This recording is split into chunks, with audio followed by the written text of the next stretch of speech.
The Old House in Vauxhall Walk by Charlotte Eliza. Houseless, homeless, hopeless. Many a one who had before him trodden the same street must have uttered the same words, the weary, the desolate, the hungry, the forsaken, the waifs and strays of struggling humanity that are always coming and going, cold, starving and miserable, over the pavements of Lambeth parish.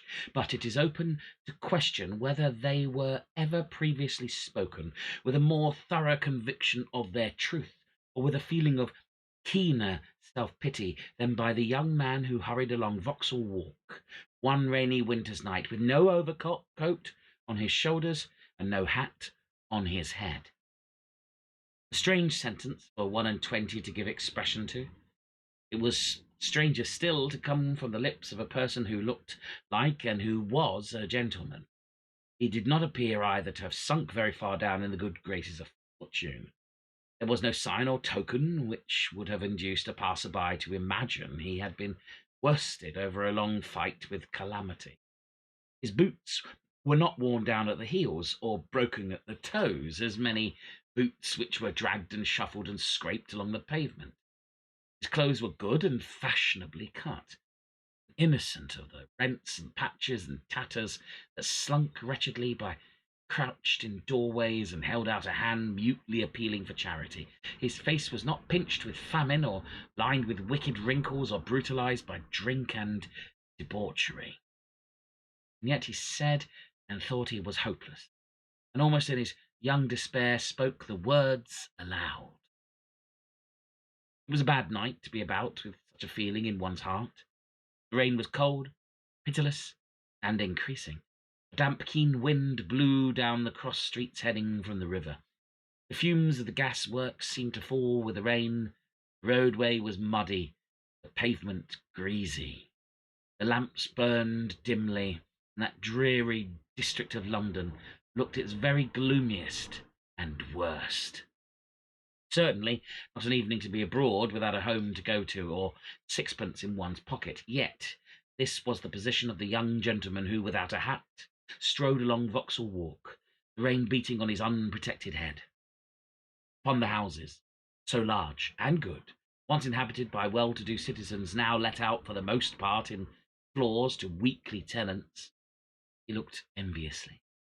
He would have given much to have had a room, or even part of one, been walking for a long time, since dark in fact, and dark falls soon in December. He was tired and cold and hungry, and he saw no prospect save of pacing the streets all night. As he passed one of the lamps, the light falling on his face revealed handsome young features, a mobile, sensitive mouth, and that particular formulation of the eyebrows, not a frown exactly, but a certain draw of the brows, often considered to bespeak genius, which more surely accompanies an impulsive organisation, easily pleased, easily depressed, capable of suffering very keenly or enjoying fully. In his short life, he had not enjoyed much, and he had suffered a great deal. That night, when he walked bareheaded through the rain, affairs had come to a crisis.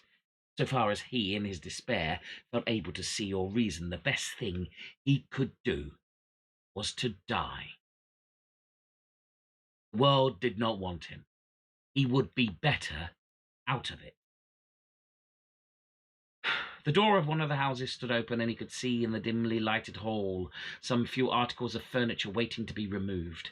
A van stood beside the curb, and two men were lifting a table into it as he, for a second, paused. Ah, he thought, even these poor people have some place to go to, some shelter provided, while I have no roof to cover my head or a shilling to get a night's lodging. And he went on, fast, as if memory were sparing him, so fast that a man running after had some trouble to overtake him. "Master Graham! Master Graham!" this man exclaimed breathlessly, and thus addressed the young fellow stopped as if he had been shot. "Who are you that know me?" he asked, hasting round. "I'm William. Don't you remember William, Master Graham?" Lord's sake, sir, what are you doing out a night like this without your hat? I forgot it. And I did not care to go back and fetch it. Why don't you buy another, sir? You'll catch your death of cold, and besides, you'll excuse me, sir. It does look odd. I know that, Master Graham grimly, but I haven't a halfpenny in the world. Have you and the master then, began the man, but there he hesitated and stopped. Had a quarrel? Yes. And one that will last us our lives, finished the other. Bitter laugh. And where are you going now? Going nowhere, except to seek out the softest paving stone or the shelter of an arch. You're joking, sir. I don't feel much in the mood for jesting either. Will you come back with me, Master Graham? We are just at the last of our moving, and there is a spark of fire still in the grate, and it will be better talking out of this rain. Will you come, sir?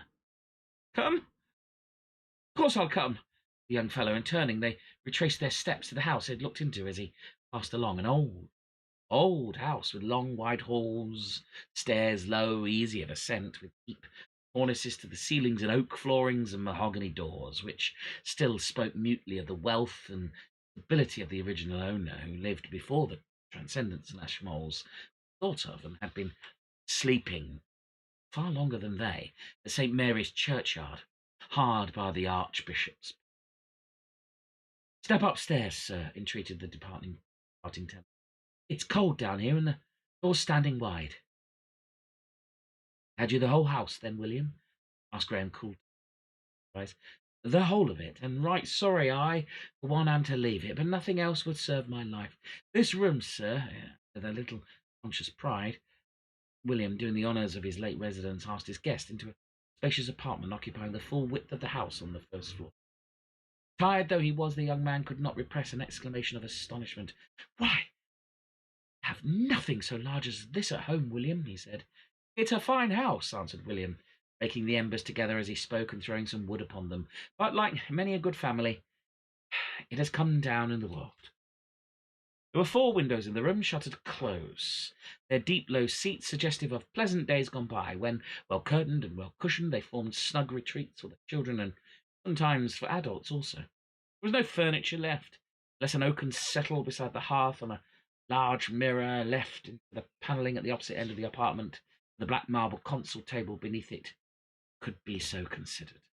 But the very absence of chairs and tables enabled the magnificent proportions of the chamber to be seen to full advantage, and there was nothing to distract the attention from the ornamented ceiling, the panelled walls, the old-world chimney-piece so quaintly carved, the fireplace lined with tiles, each one of which contained a picture of some scriptural or allegorical subject. Had you been staying on here, William, said Coulton, flinging himself wearily on the settle, I'd have asked you to let me stop where I am for the night. If you can make shift, sir, there is nothing, as I am aware of, to prevent you stopping, answered the man, fanning the wood into a flame. I shan't take the key back to the landlord till tomorrow, and this will be better for you than the cold streets, at any rate. Do you really mean what you say?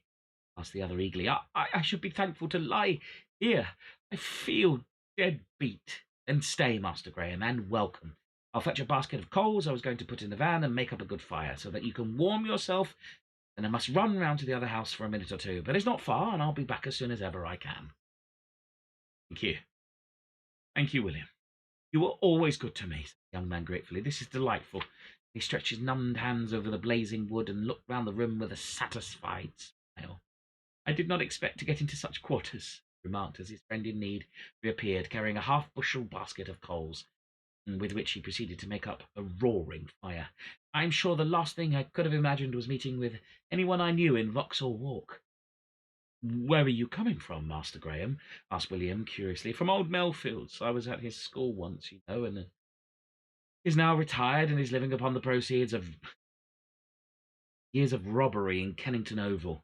I thought perhaps he could lend me £1 or offer me a night's lodging or even a glass of wine. But oh dear, no. He took the moral tone of observed he could have nothing to say to a son who defied his father's authority. He gave me plenty of advice, but nothing else, and showed me out into the rain with a bland courtesy, which I could have struck him. William muttered something under his breath, which was blessing, and added aloud, "You are better here, sir. I think, at any rate, I'll be back in less than half an hour." Less left to himself, young Coulton took off his coat, and, shifting the settle a little, hung it over the end to dry. With his handkerchief he rubbed some of the wet out of his hair, and, perfectly exhausted, he lay down before the fire, and, pillowing his head on his arms, fell fast asleep. He was awakened nearly an hour afterwards by the sound of someone gently stirring the fire and moving quietly about the room. Startling into a sitting posture, he looked around him, bewildered for a moment, and then, recognizing his humble friend, said laughingly, "I had lost myself. I could not imagine where I was. I'm sorry to see you here, sir. But still, this is better than being out of doors. It's come on a nasty night, and I brought a rug round with me. Perhaps you could wrap yourself in?" "I wish at the same time you'd brought me something to eat," said the young man, laughing. "Are you hungry, then?" asked William, in a tone of concern. "Yes, I had nothing to eat since breakfast. The governor and I commenced rowing the moment we sat down at luncheon, and I rose and left the table, but hunger does not signify. I am dry and warm, and cannot forget the other matters in." "It's too late now to buy anything," soliloquized the man.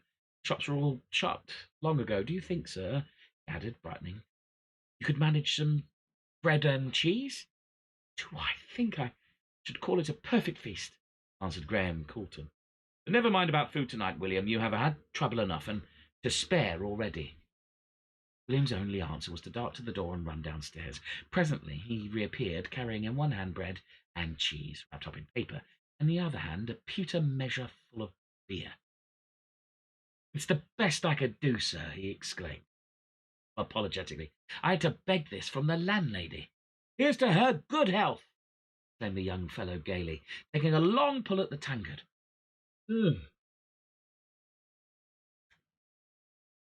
"This tastes better than champagne from my father's house." "Won't he be uneasy about you?" ventured William, who, having by this time emptied the coals, was now seated on the inverted basket, looking wistfully at the relish with which the son of the former master was eating his bread and cheese. "No," I did answer. "When he hears it pouring cats and dogs, he will only hope that I am out the deluge, and say a good drenching will cool my pride." "I do not think you are right there," remarked, "but I'm sure I am. My father always hated me, hated my mother." "Begging your pardon, sir, he was over fond of your mother." "If you had heard what he had said about her today, you might find reason to alter your opinion. He told me I resembled her in mind as well as body, that I was a coward, a simpleton, and a hypocrite." "He did not mean it." "He did, every word.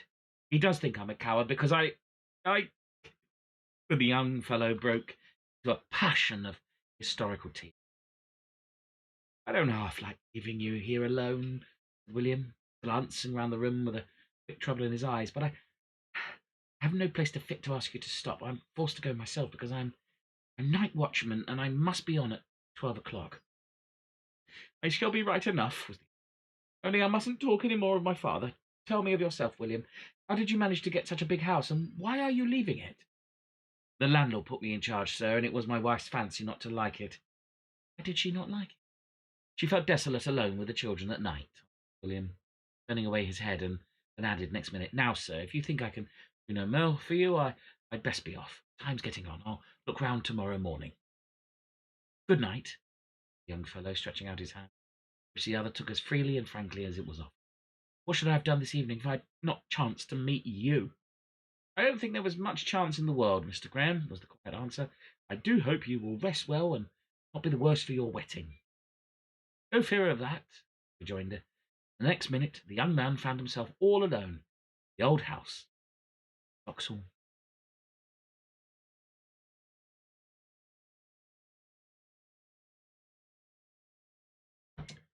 The old house in Vauxhall Walk, Part 2. Lying on the settle with the fire burnt out and the room in total darkness, Graham Coulton dreamed a curious dream. He thought he awoke from the deep slumber to find a log smouldering away upon the hearth, and the mirror at the end of the apartment reflecting fitful gleams of light.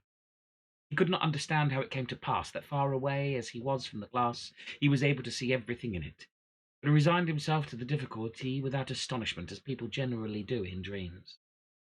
Neither did he feel surprised when he beheld the outline of a female figure seated beside the fire, engaged in picking something out of her lap and dropping it with a despairing gesture.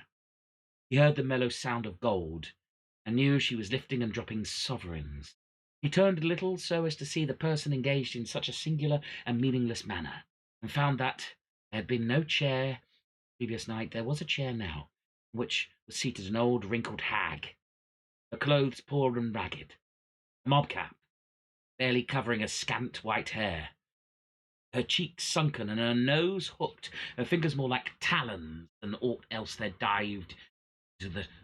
dived down into the heap of gold, portions of which they lifted but to scatter mournfully. "Oh, my life lost," she moaned in the voice of bitterest anguish. "Oh, my life lost, my lost life, for one day, for 1 hour of it again."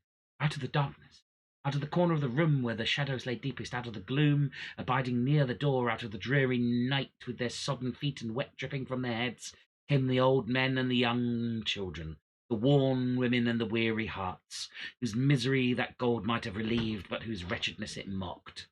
Round that miser, who once sat gloating as she now sat lamenting, they crowded, all whose pale, sad shapes, the aged of days, the infant of hours, the sobbing outcast, honest poverty, repentant vice.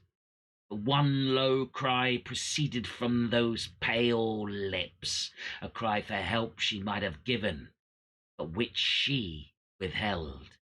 They closed about her all together as they had done singly in life. They prayed, they sobbed, they entreated with haggard eyes. The figure regarded the poor she had repulsed, the children against whose cry she had closed her ears, the old people she had suffered to starve and die for want of what would have been the merest trifle to her. Then, with a terrible scream, she raised her lean arms above her head and sank down, the gold scattering as it fell out of her lap and rolling along the floor till its gleam was lost in the outer darkness beyond. Then Graham Coulton awoke in good earnest, the perspiration oozing from every pore, with a fear and an agony upon him such as he had never felt in all his existence, and with the sound of a heart-rending cry, "Oh, my lost life!" still ringing in his ears. Mingled with all, too, there seemed to have been some lesson for him which he had forgotten, that, try as he could, eluded his memory, and which, in the very act of waking, glided away. He lay for a little, thinking about all this, and then, still heavy with sleep, retraced his way into dreamland once more. It was natural, perhaps, that mingling with the strange fantasies which follow in the train of night and darkness, the former vision should recur, and the young man ere long found himself toiling through some scene after scene, wherein the figure of the woman he had been seen seated beside a dying fire held principal place. He saw her walking slowly across the floor, munching a dry crust, she who could have purchased all the luxuries wealth can command. On the hearth, contemplating her, stood a man of commanding presence, dressed in the fashion of long ago. In his eyes there was a dark look of anger, on his lips a curling smile of disgust, and somehow, even in his sleep, the dreamer understood it was the ancestor to the descendant he beheld, that the house put to mean uses, in which he lay had never so far descended from its high estate, as the woman possessed of so pitiful a soul, contaminated with the most despicable and insidious vice poor humanity knows. For all other vices seem to have connection with the flesh, but the greed of the miser eats into the very soul. Filthy of person, repulsive to look at, hard of heart as she was, he yet beheld another phantom, which, coming into the room, met her almost on the threshold, taking her by the hand and pleading, as it seemed, for assistance. He could not hear all that passed, but a word now and then fell upon his ear, some talk of former days, some mention of Fair young mother, an appeal, as it seemed, to a time when they were tiny brother and sister, and accursed greed for gold had not divided them. All in vain. The hag only answered him. She had answered the children and the young girls and the old people in his former vision. Her heart was invulnerable to natural affection, as it had proved to human sympathy. He begged, as it appeared, for aid to avert some bitter misfortune or terrible disgrace, and adamant might have been found more yielding to his prayer. And the figure standing on the hearth changed to an angel which folded its wings mournfully over its face, and the man with bowed head slowly left the room. Even as he did so, the scene changed again. It was night once more, and the miser wended his way upstairs, her way upstairs. From below, Graham Coulton fancied he watched her toiling wearily from step to step. She had aged strangely since the previous scenes. She moved with difficulty. It seemed the greatest exertion for her to creep from step to step, her skinny hand traversing the balusters with slow and painful deliberateness. Fascinated, the young man's eyes followed the progress of that feeble, decrepit woman. She was solitary in a desolate house, with a deeper blackness than the darkness of the night to engulf her. It seemed to Graham Coulton that after that he lay for a time in a still, dreamless sleep, upon awaking from which he found himself entering a chamber as sordid and unclean in its appointments as the woman of his previous vision had been in her person. The poorest labourer's wife would have gathered more comforts around her than that room contained. A four-poster bedstead, without hangings of any kind, a blind drawn-up orrery, an old carpet covered with dust and dirt on the floor, a rickety washstand with all the paint worn off it, an ancient mahogany dressing-table, and a cracked glass spotted all over it, were all the objects he could at first discern, looking at the room through that dim light which oftentimes obtains a dream. By degrees, however, he perceived the outline of someone lying huddled on the bed. Drawing nearer, he found it was that of the person whose dreadful presence seemed to pervade the house. What a terrible sight she looked, with her thin white locks scattered over the pillow, and with what were mere remnants of blankets gathered about her shoulders, with her claw-like fingers clutching the clothes, as though even in sleep she was guarding her gold. An awful and repulsive spectacle, but not with half the terror in it of which that followed. Even as the young man looked, he heard stealthy footsteps on the he saw one man, and then his fellow steal cautiously into the room, and a second, and the pair stood beside the bed, murder in their eyes. Graham Coulton tried to shout, tried to move, but the deterrent power which exists in dreams only tied his tongue and paralyzed his limbs. He could but hear and look, and what he heard and saw was this. Aroused suddenly from sleep, the woman started, only to receive a blow from one of the ruffians, whose fellow followed his lead by plunging a knife into her breast.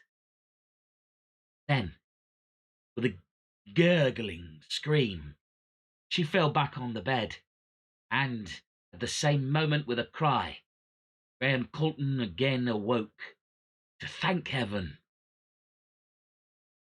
it was all but an illusion.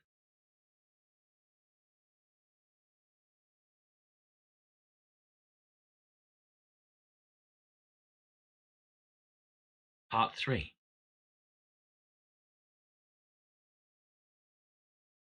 I hope you slept well, sir. It was William, who, coming into the hall, with the sunlight of a fine bright morning streaming after him, asked the question.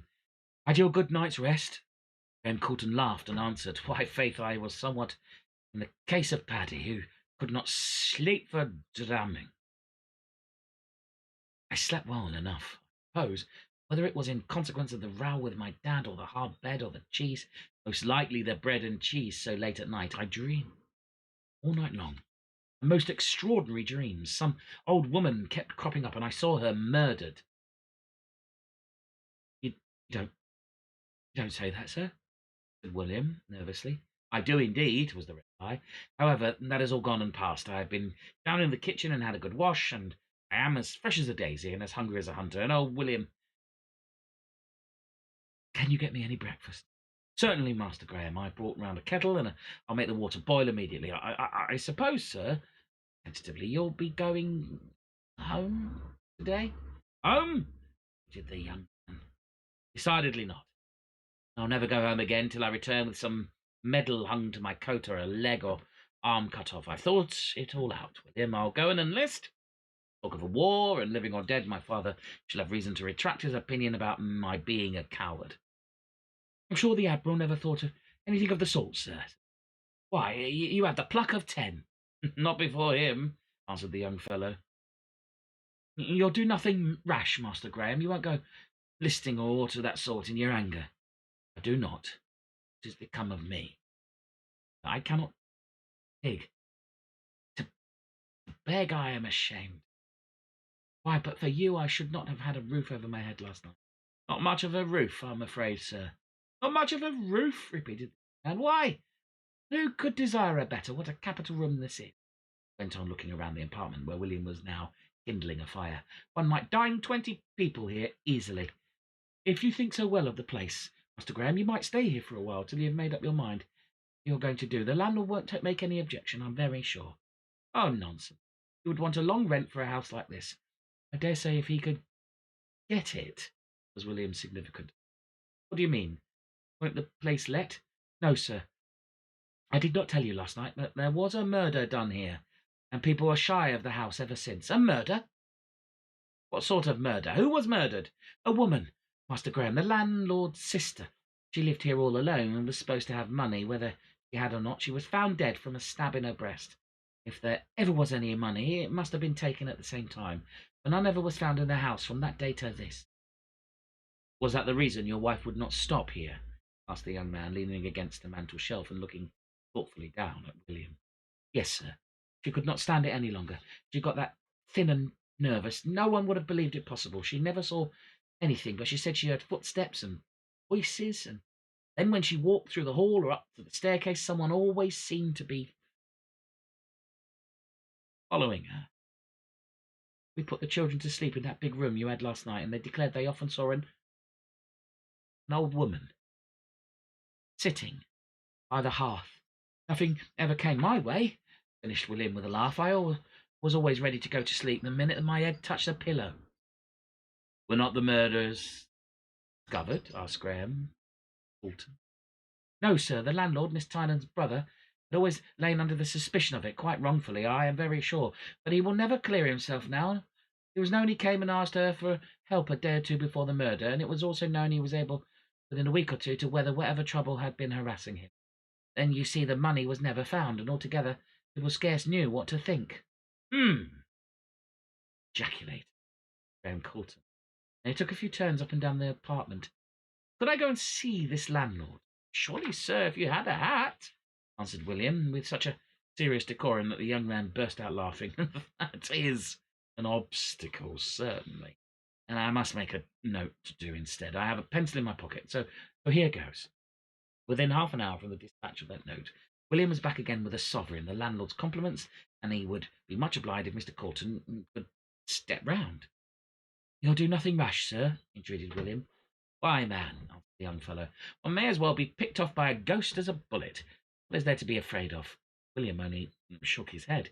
He did not think his young master was made of the stuff likely to remain alone in a haunted house, and told the mystery of it, assuredly contained by dint of his own unassisted endeavours. And yet, when Graham Coulton came out of the landlord's house, he looked more bright and gay than usual, and walked up the Lambeth Road to the place where William had awaited his return, humming an air as he paced along. We have settled the matter. And now, if the dad wants his son for Christmas, it will trouble him to find him. Don't say that, Master Graham, don't, entreated the man with a shiver. Maybe, after all, it would have been better if you'd never happened to chance upon Vauxhall Walk. Don't croak, William, man. It was not the best day's work I ever did for myself. I'm a Dutchman. During the whole of that forenoon and afternoon, Graham Coulton searched diligently for the missing treasure Mr. Tynan assured him had never been discovered. Youth is confident and self-opinionated, and this fresh explorer felt satisfied that, though others had failed, he would be successful. On the second floor he found one door locked, but he did not pay much attention to that at the moment, as he believed if there was anything concealed, it was more likely to be found in the lower than the upper part of the house. Late into the evening, he pursued his researches in the kitchen and cellars and old-fashioned cupboards, of which the basement had an abundance. It was nearly 11 when, engaged in a poking about amongst the empty bins of a wine cellar as large as a family vault, he suddenly felt a rush of cold air at his back. Moving, his candle was instantly extinguished. In the very moment of being left in the darkness, he saw, standing in the doorway, a woman resembling her who had haunted his dreams overnight.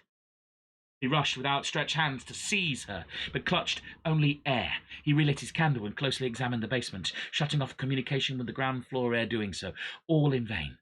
Not a trace could he find of living creature, not a window was open, not a door unbolted. It is very odd, after securely fastening the door at the top of the staircase. He searched the whole upper portion of the house, with the exception of the one room mentioned. I must get the key of that tomorrow, he decided, standing gloomily with his back to the fire and his eyes wandering about the drawing room where he had once again taken up his abode. Even as the thought passed through his mind, he saw, standing in the open doorway, a woman with white, dishevelled hair, clad in mean garments, ragged and dirtied. She lifted her hand and shook it at him with a menacing gesture, and then, just as he was darting towards her, a wonderful thing occurred. From behind the great mirror there glided a second female figure, at the sight of which the first turned and fled, uttering piercing shrieks as the other followed her from story to story, sick almost with terror. Graham Coulton watched the dreadful pair as they fled upstairs, past the locked room, to the top of the house. It was a few minutes before he recovered his self-possession. When he did so and searched the upper apartments, he found them totally empty. That night, ere lying down before the fire, he carefully locked and bolted the drawing-room door. Before he did more, he drew the heavy settle in front of it, so that if the lock were forced, no entrance could be effected without considerable noise. For some time he lay awake, and dropped into a deep sleep, from which he was awakened suddenly by a noise, as if something scuffling stealthily behind the waistcoat. He raised himself on his elbow and listened, and to his consternation beheld seated on the opposite side of the hearth the same woman he had seen before in his dreams, lamenting over her gold. The fire was not quite out, and at that moment shot up a last tongue of flame. By the light, transient as it was, he saw that the figure pressed a ghostly finger to its lips, and by the turn of its head and the attitude of its body, seemed to be listening. He listened too, indeed. He was much too frightened to do aught else. More and more distinct grew the sounds which had aroused him, a stealthy rustling coming nearer and nearer. Up and up it seemed, behind the wainscot. It's the rats, thought the young man, though indeed his teeth were almost chattering in his head with fear. But then in a moment he saw that what disabused him of that idea, the gleam of a candle or lamp through a crack in the panelling. He tried to rise. He strove to shout, and all in vain, and sinking down, he remembered nothing more till he awoke to find the grey light of an early morning stealing through one of the shutters he had left partially unclosed.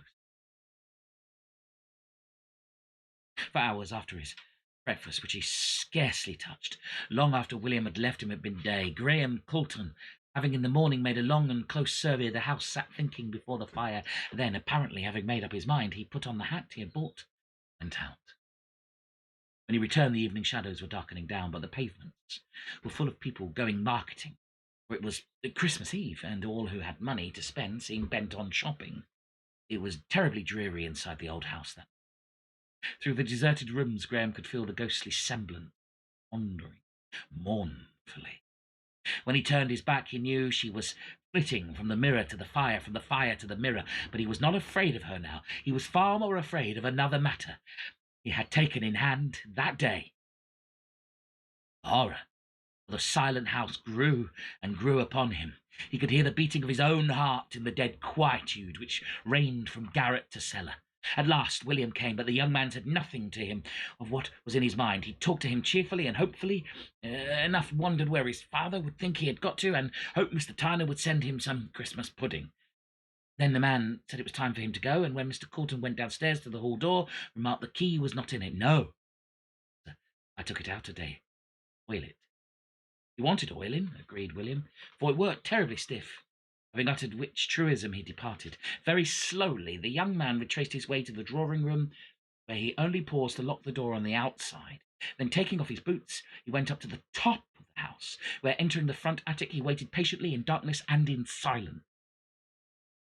Long time, or at least it seemed long to him, before he heard the same sound which had aroused him on the previous night, a stealthy rustling, and then a rush of cold air, then cautious footsteps, then the quiet opening of a door below. It did not take as long in action as it has required to tell. In a moment the young man was out on the landing. They closed a portion of the panelling on the wall which stood open noiselessly. He crept back to the attic window, unlatched it, and sprung a rattle, the sound of which echoed far and near through the deserted street. Then, rushing down the stairs, he encountered a man who, darting past him, made for the landing above, but perceiving the way of the escape closed, fled down again to find Graham struggling desperately with his fellow. "Give him the knife! Come along!" he said savagely. The next instant Graham felt something like a hot iron through his shoulder, and heard a thud as one of the men, tripping on his rapid flight, fell from the top of the stairs to the bottom. At the same moment there came a crash, as if the house was falling, and faint and sick and bleeding, young Coulton lay insensible on the threshold of the room where Miss Tynan had been murdered. When he recovered, he was in the dining room, and a doctor was examining the wound. Near the door a policeman stiffly kept guard. The hall was full of people, all in misery and vagabondism. The streets contained at that hour was crowding in to see what had happened. Through the midst, 2 men were being conveyed to the station house, one with his head dreadfully injured on a stretcher, the other handcuffed, uttering frightful imprecations as he went. After a time the house was cleared of the rabble. The police took a profession of it, and Mr. Tynan was sent for.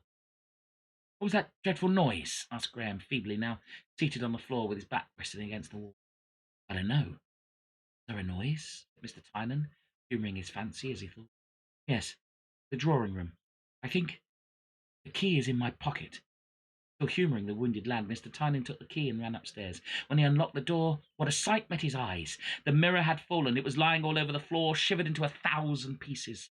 The console table had been borne down by its weight, and the marble slab had shattered as well, but this was not what chained his attention.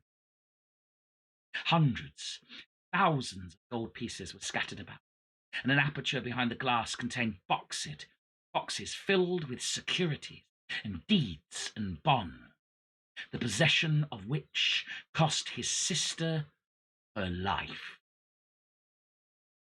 "Well, Graham, what do you want?" asked Admiral Coulton that evening, as his eldest son appeared before him, looking somewhat pale but otherwise unchanged. "I want nothing," the answer, "to ask your forgiveness.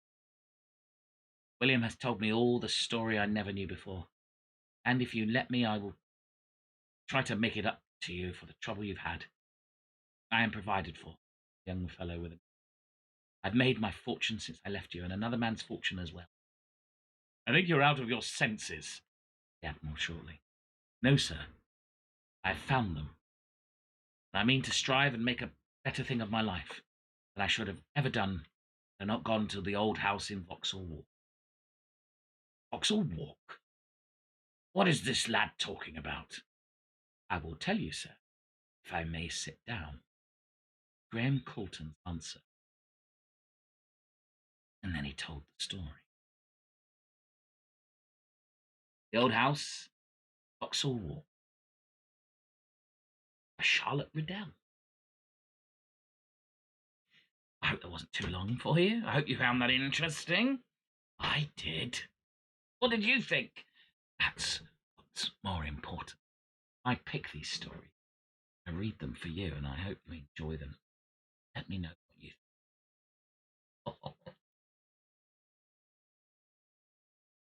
think. Crumbs, the geeky girl. Crumbs. There was a lot going on. There was a lot going on. And I think a bit to unpick still.